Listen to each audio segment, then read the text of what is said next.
কেউ বলে কষা চিকেন খাবো, আবার কেউ বলে ঝোল। আমি দু রকমই খুব চটজলদি বানিয়ে নিয়েছিলাম। যেদিন যেদিন আমার ভেজ ডে থাকে সেদিনই ওদের চিকেন খেতে ইচ্ছে হয়। কি করব বলো, আমি না রান্না করে দিলে ওরা খাবেই বা কেমন করে? আর তো কেউ নেই। সেই জন্য আমি ঝটপট একটু চিকেন কষা, একটু চিকেনের ঝোল একইভাবে একই জায়গায় রান্না করেছিলাম। দেখে নাও কত তাড়াতাড়ি এটা হয়ে গেছে। সেদিন আমার ছিল নিরামিষ, আমি তো খাবো না, কিন্তু আমি এটা ওদের খুব তাড়াতাড়ি বানিয়ে দিয়েছিলাম, কোনো প্রবলেম হয় না। তোমরা দেখে নাও, তাড়াতাড়ি বানিয়েছি বলে এটা ভেবো না যে টেস্টি হয়নি। সত্যিই টেস্টি হয়েছিল, নিজে রান্না করেছি বলে বলছি না। তোমরা রেসিপিটা দেখলে খানিকটা গেস করতে পারবে। প্রথমে চিকেনটাকে খুব ভালো করে আমার হাজব্যান্ড ধুয়ে দিয়েছিল, যেহেতু আমার ভেজ ডে ছিল। তারপর নুন, গোলমরিচ আর লেবুর রস মাখিয়ে বেশ খানিকটা সময় রেখে দিয়েছিলাম, এই ধরো 15 মিনিট মতো। সেই 15 মিনিটে আমি মশলা রেডি করে নিয়েছিলাম। মশলায় ছিল একটা গোটা বড় সাইজের পেঁয়াজ, রসুন আর কাঁচা লঙ্কা বাটা, আর সাথে ছিল গোটা গরম মশলা আর গোটা গোলমরিচ একসাথে পেস্ট করা। সাথে একটা টমেটোও দিয়ে দিয়েছিলাম, ব্যাস আর কিচ্ছু না মশলায়। আরও একটা বড় সাইজের পেঁয়াজ ভালো করে কুচি করে অল্প তেলে গোটা গরম মশলা আর শুকনো লঙ্কা ফোড়ন দিয়ে পেঁয়াজটাকে ভালো করে ট্রান্সপারেন্ট করে ভেজে নিয়েছিলাম। ভিডিওতে দেখতেই পেলে যে পেঁয়াজটা ট্রান্সপারেন্ট করে ভাজা হওয়ার পর আমি মশলাটা দিয়ে দিয়েছিলাম বড় 2 টেবিল চামচ। তারপর সেটা দিয়ে খুব ভালো করে তেলের ওপর নাড়িয়ে চাড়িয়ে নিয়েছিলাম। তেল কিন্তু এই রান্নাটায় খুব কম দিয়েছি, তোমরা ইচ্ছে করলে 0 অয়েলেও এটা করতে পারো, একদম নামমাত্র দিয়েছিলাম। এইভাবে 15 থেকে 20 মিনিটে 0 অয়েলে চিকেন আমি আবার তোমাদের দেখাবো আরেকটা রেসিপিতে।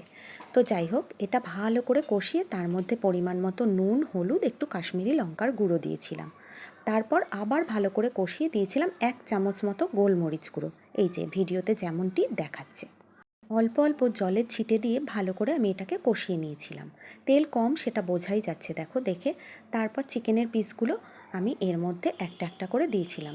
চিকেনে ম্যারিনেট করার সময় তেমন কিছুই ছিল না, সামান্য গোলমরিচ গুঁড়ো, নুন আর একটা লেবুর রস। এইবার আর কোনো কাজ নেই, এটাকে খুব ভালো করে মাংসটাকে নাড়িয়ে চাড়িয়ে মশলার সাথে মিশিয়ে ঢাকা চাপা দিয়ে 10 মিনিট মতো রিপ্লাই কমেন্ট করতে থাকো। দেদার রিপ্লাই কমেন্ট করার পর যখন ঢাকা চাপা খুলবে, ঠিক এই পরিস্থিতিতে চিকেনটা আসবে। এইবার আর ঢাকা চাপা দেওয়ার দরকার নেই, ঢাকা খুলেই ভালো করে এটাকে হাই ফ্লেমে নাড়াচাড়া করতে থাকো অনেকক্ষণ।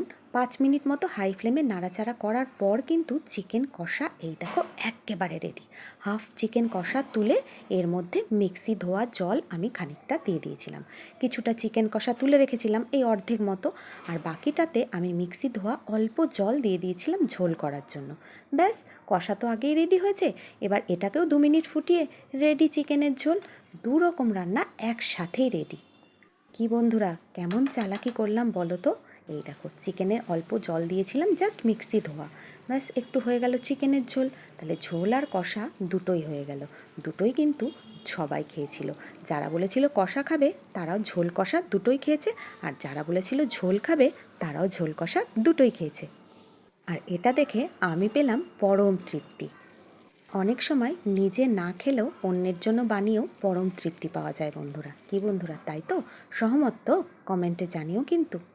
এইভাবে ঝোল আর কষার রেসিপি তোমরা একবার বানিয়ে খাইয়ে দেখো বাড়ির লোককে, আর তারা কি বললো কমেন্টে কিন্তু জানিও বন্ধুরা। আর এটা দেখে কেমন লাগলো সেটাও আমাকে একটা কমেন্টে জানিয়ে যেও। তোমাদের একটা কমেন্ট আমার জন্য প্রচণ্ড জরুরি, আমি তো তোমাদের আগেই বলি। এই দেখো, ঝোলের টেক্সচারটাও কিন্তু বেশ এসেছিল। তোমরা সবাই খুব ভালো থেকো, সুস্থ থেকো আর আমার সাথে থেকো। এইটা হলো কষা চিকেন, দেখতে পেয়েছো কি সুন্দর টেক্সচারটা এসছে। তাহলে আজকের মতো চলি, আবার অন্য ভিডিওতে তোমাদের সঙ্গে দেখা হবে। টাটা।